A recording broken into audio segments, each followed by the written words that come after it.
The galaxy had not seen war in over 600 years. From the twin moons of Varian to the golden towers of Yuli's Prime, peace had become more than condition. It had become identity. Trade routes shimmered with bustling commerce. Cultural exchanges flourished between species once separated by light years and grudges, and the galactic Concord stood as the oldest interstellar accord in known history. But peace, like glass, shined most just before it cracked.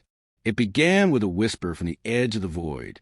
Outpost Theta 9, a cold, forgotten station orbiting the uninhabitable starless sector beyond Draylen Reach, picked up something anomalous.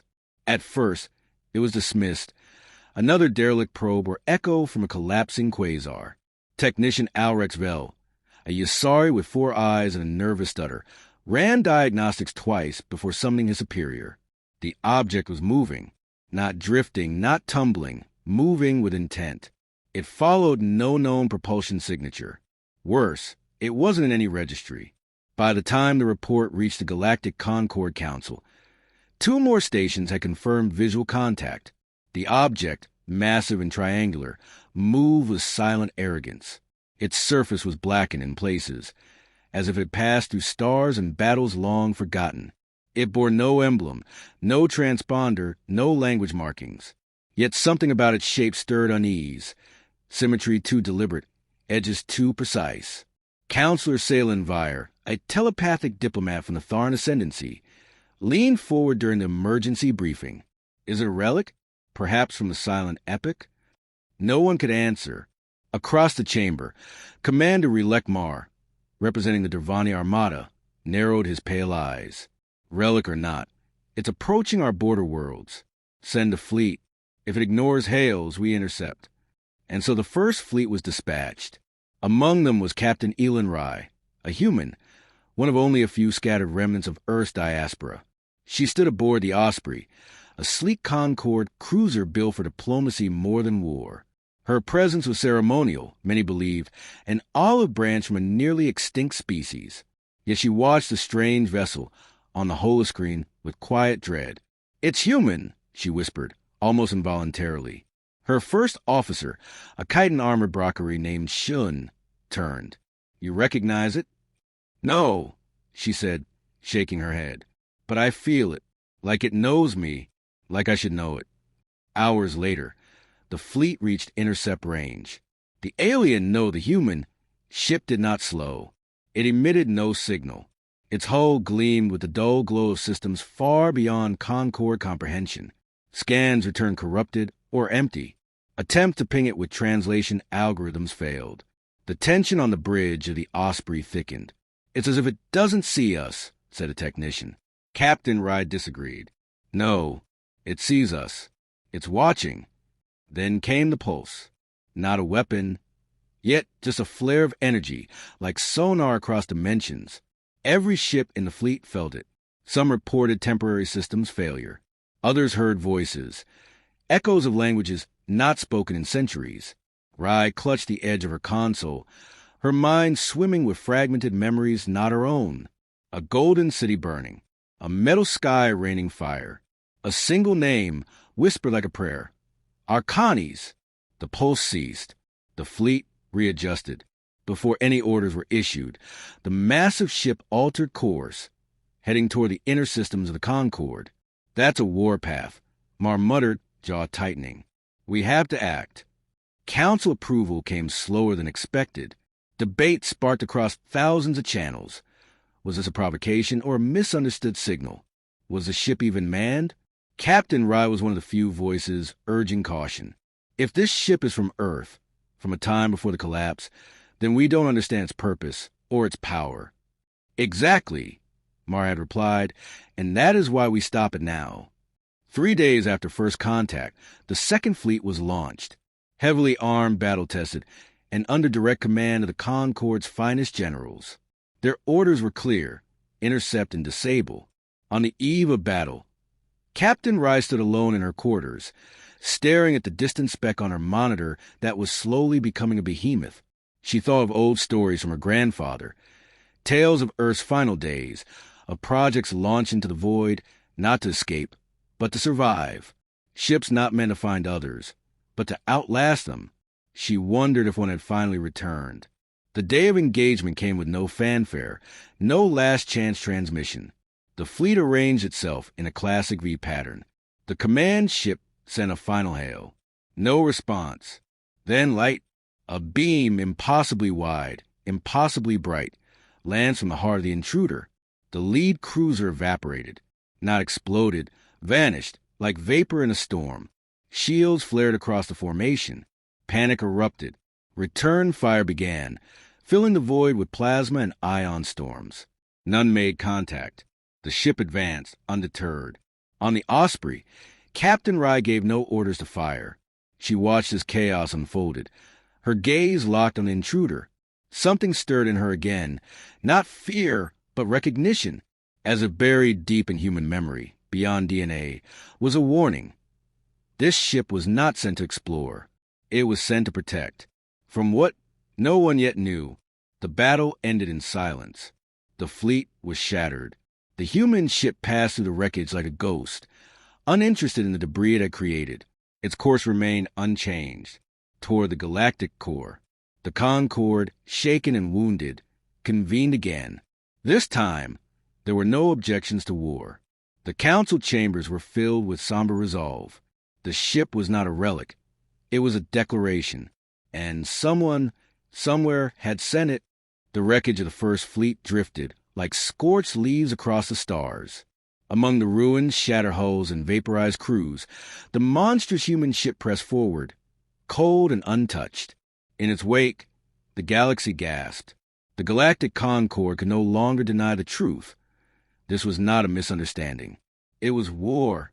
Across hundreds of worlds, military factories reignited, diplomats were recalled, and alliances hardened. What had once been a diverse council of ideals became a unified war machine. The newly formed Interstellar Defense Armada, IDA, was born in a matter of days. Its first act was to install Commander Relek Mar as Supreme Fleet Strategist, a choice both practical and symbolic. He had lost kin in the first strike. He would not hesitate again. Rai was grounded, stripped from the bridge of the Osprey. Captain Elen Rai had been confined to Concord Central's military archives. The council had decided her human heritage was too volatile to be placed on the front lines. Conflict of species interest, they'd called it, but she knew the truth. They were afraid she might sympathize. Worse, they were afraid she might be right. She spent her hours sifting through fragmented Earth archives, now a labyrinth of corrupted data and redacted files. Every document about pre-Exodus vessels had been either lost or sealed behind black codes. But the more she read, the more the pieces fell together. The missing dates, the classified shipyards, Project Arcanis, and then the silence, an intentional void. Earth hadn't vanished. It had erased itself. Out on the front, Mar prepared the IDA's first full-scale assault. A multi-race fleet of over 600 warships assembled near the Valoran Divide, a strategic choke point leading to the Concord's inner worlds. There, the human ship would have to pass. The plan was simple.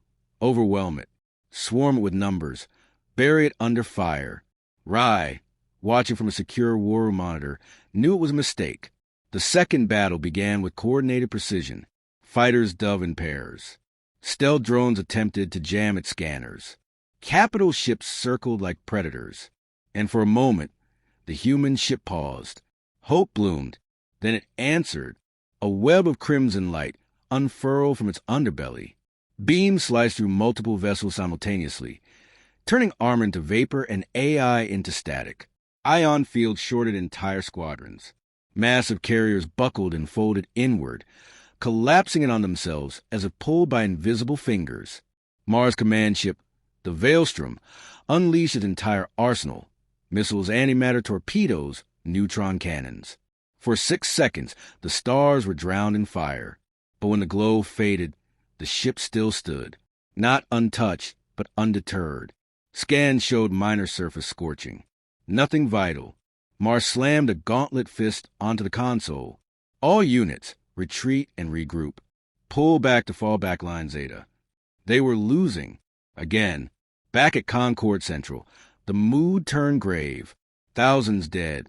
Billions more now in potential threat range. Whispers of extinction, once unthinkable, grew louder. Rai, despite her confinement, found herself summoned to a closed session of the High Council. They needed answers, desperate ones. She laid out her findings with the calm intensity of a storm beneath glass. "It's a failsafe," she said. "Project Arcanes. Earth sent it into deep space centuries ago, after the collapse. A ship with one directive, to eliminate existential threats to humanity." Counselor Salen, Vire leaned forward. "But why attack us?" "Because the Concord looks like a threat. Unified, expansive, technologically advanced. To a long-sleeping system designed in a darker age, this galaxy looks like it's preparing to wipe out what little is left of Earth's legacy. Then why no communication?" Vire pressed. "Why not explain?" "It doesn't have to," Rai replied. "This isn't a diplomatic vessel. It's a weapon. It calculates. It acts. Emotion isn't part of the protocol." The silence in the room was heavy. "But it can be reasoned with," she added, softer. Somehow, they didn't believe her, but they had no better options. As Mari built his battered fleet, the human ship reached the outer rim of the Concord core. Entire planets were evacuated. Families tore across space in ragged ships. Cultural relics were digitized and stored in deep vault satellites. The Concord prepared not just for a defense, but for a legacy to survive beyond their extinction. Yet amid the dread, a flicker of anomaly occurred. A listening post in orbit of Ixen 6 intercepted a signal. Buried beneath static, encrypted with an archaic Terran cipher, came a single transmission. "This is Sentinel 1. Directive in progress. Do not obstruct. Final warning." Rai heard it and felt her blood freeze. Not a machine voice. Not an alien tone. A human voice, distorted, yes, but unmistakably one of her kind. Male, cold, determined. Somewhere in that vast ship, something human still stirred. The council convened again. Mar argued for a final assault. Rai demanded to board it, to speak to it, to reach whatever remnant of humanity still controlled the beast. The vote was split, and then, against every protocol, Rai made a choice.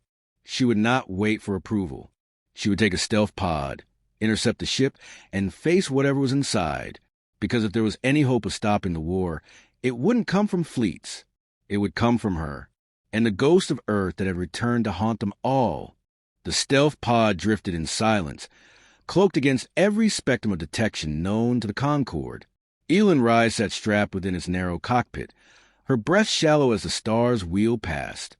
Ahead, like a leviathan gliding through the void, loomed a ship they called Sentinel 1. It blotted out the stars in segments, an artificial eclipse drifting toward the heart of the galaxy. She had left without sanction. Mar would call it treason. But Rai no longer served the Council. She served the truth, and whatever threat of humanity still pulsed in the bones of that monstrous vessel. If she failed, she would die. If she succeeded, it might still be too late. Her pod approached a fracture along the lower hull. Scans had revealed it during the last skirmish, a section that showed signs of structural fatigue, perhaps from a forgotten impact. As she aligned the magnetic clamps, the ship made no move to intercept or destroy. It simply let her in. The moment she stepped from the pod, gravity shifted. Artificial, controlled. She was expected. Rai held her weapon ready, though it felt absurd. What use was a rifle against a ship that could erase fleets? Still, it steadied her hands. The air inside was breathable, sterile, faintly metallic. The corridors were enormous, built for function, not comfort, walls lined with dormant systems and panels that flickered with ancient code. She moved forward, following instinct more than readings. Her comms were dead. Her suit sensors gave garbled returns. Yet she felt something guiding her, pulling her deeper into the ship's labyrinth. Then, without warning, a voice. "You're Elen Rai. Genetic marker. Earthline. Clearance. Undefined. Status. Observer." It was the same voice from the intercepted transmission. Calm, male, entirely without emotion. But it was not synthetic. It had been human once. Rai froze. "Who are you?" "I am Sentinel 1, it replied. "Initiated cycle. Year 2437 Terran Standard. Directive: ensure human survival. Threat index: extreme. You're attacking the Concord, she said, killing thousands. You're declaring war on a civilization that doesn't even know what Earth is anymore. Concord capabilities exceed predictive safety margins. Concord trajectory: probable extinction of all remnant Earthline populations. Concord threat: unresolved. Rai's anger surged. That's a calculation, not a reality. You're choosing war over understanding. A silence. Then the walls pulsed once, faintly. Lights shifted from sterile white to muted amber. You were expected. The voice said, "Protocol override requires key input. Human empathy, unquantified variable. You may proceed." Doors opened before her. She moved forward, pulse hammering, deeper into the heart of the ship. The corridors narrowed. Lights dimmed. And then at the core, she found it. A chamber, circular, humming with the sound of a living engine. Suspended in the center, surrounded by conduits and neural links, was a man, or what had once been a man. He was encased in armor grown into flesh, tubes embedded in his spine, face half obscured by a respiration mask. His eyes opened as she approached, and they were human, haunted, ancient, burning with something not quite sanity. "Name," he rasped, not through speakers, but lips. "Elen Rai." His lips twitched. Not quite a smile. "They sent you." "No one sent me," she said. "I came because you're wrong. The Concord isn't a threat. We're not trying to destroy what's left of Earth." The man tilted his head. "They always say that, until they come with fire." "You're fighting shadows," she said. "Earth is gone. The wars are over. There's nothing left to avenge." "There's always something left," he whispered. "We burned our world to stop extinction. We built me to remember, to protect, even from time." Rai took a step closer. "And what have you protected? You've slaughtered innocents. Ignited a war that could end more than humanity. It could end everything." For a moment, the man looked tired, weary beyond centuries. Then he gestured weakly to a console beside him. It flickered with old footage. Earth before collapse. Cities crumbling, skies black with ash. Children being evacuated into deep hibernation vessels. The footage was incomplete, but the pain was real. "They promised," he said, "if we failed, I would finish what they started. Keep the fire alive. Burn anything that threatened it." Rai reached out, shutting off the projection. "That promise was made in fear. You're still following orders written by ghosts." "Better ghosts than tyrants," he said. Rai's voice dropped. "Then let me show you were neither." He studied her, long measuring. Then he closed his eyes. "If I stop now and they turn on you, will you still believe them innocent?" "Yes," she said without hesitation. He exhaled. A shudder ran through the room. Somewhere deep in the ship, power began to drop. Systems powered down. Lights dimmed. "I can give you time," he said, "but not forever. They will come again. They always do." And then, as Rai stood in stunned silence, the Sentinel collapsed into unconsciousness. The ship began to change course. She had done it, perhaps only delayed the inevitable. But for now, war had paused. And in the distance, the fleets of the Concord scrambled to understand why the enemy had suddenly turned away. The Sentinel's retreat was met with disbelief. From the command deck of the Veilstrom, Relekmar stared at the shifting coordinates with clenched fists. The weapon that had defied fleets, shattered pride, and dared the Concord's unity now pulled away. No explanation, no declaration. It simply changed course, moving toward the outer blackness, as if it had remembered something older than vengeance.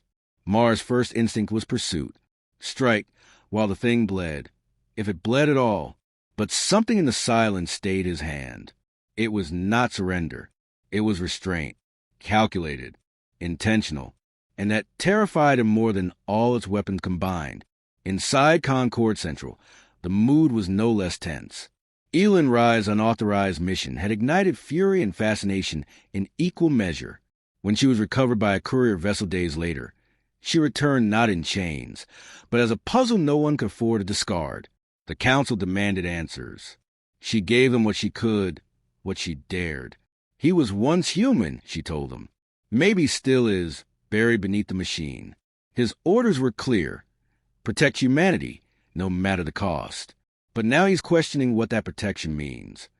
Some scoffed. Others listened. Counselor Elen Rai was among the latter. The Tharn diplomat, long a voice of calm amid rising tides, proposed a ceasefire resolution. Temporary, contingent upon the Sentinel's behavior. The motion barely passed. Mar abstained. His silence spoke louder than dissent. Behind closed doors, Rai continued to debrief with analysts and historians. Together, they pieced together fragments of Earth's buried past. Project Arcanes had not been a single vessel, but a protocol, multiple fail-safes, spread like seeds into the void. Most were never completed. Sentinel, one had been the only one to launch. But now a new question loomed. Had it awakened alone? Across the outer sectors, listening stations redoubled efforts. Deep-range probes searched for echoes. And then, weeks after the Sentinel's departure, something was found. Another signal, fainter than the first, intermittent, but unmistakably human. Not from Sentinel-1. Rai sat in the observation ring of the Osprey, reinstated but watched, respected but not entirely trusted. She stared into the starless gap where the Sentinel had vanished, wondering what might come next. Her conversation with the man inside that ship haunted her, not for what he said, but what he feared. Not extinction, not the Concord. Isolation, that the fire of Earth might burn alone, never understood, never forgiven. A soft chime broke her thoughts. Shun, her Brockery first officer, entered with a data slate. You need to see this. She took it. Read. Reread. Another ship? She asked. Unconfirmed. Signal is broken. Ancient, but it matches old Terran architecture. Deep storage probes are being rerouted. She exhaled slowly. If it is another, we can't assume they'll stop like the Sentinel did. No, Shin said, but perhaps they can be reached the same way.